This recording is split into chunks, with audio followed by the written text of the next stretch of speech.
السلام علیکم ورحمۃ اللہ وبرکاتہ۔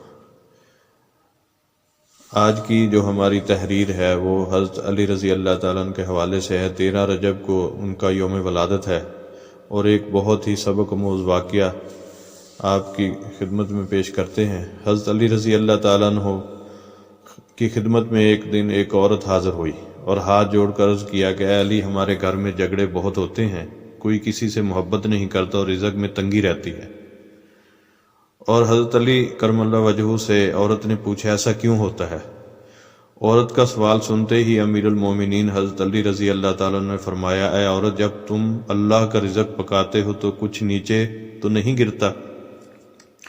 یہ سوال سن کر عورت نے عرض کیا کہ ہاں امیر المومنین کرم اللہ وجہہ، جب میں دودھ ابالتی ہوں تو وہ تھوڑا سا گر جاتا ہے، بس عورت کا کہنا تھا۔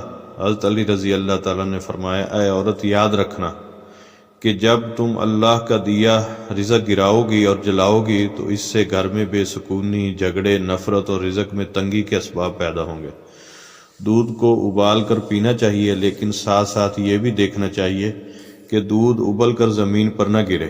تم اپنی اس عادت پر قابو پالو، اللہ کے کرم سے تمہارے گھر میں سکون، محبت اور برکت آ جائے گی۔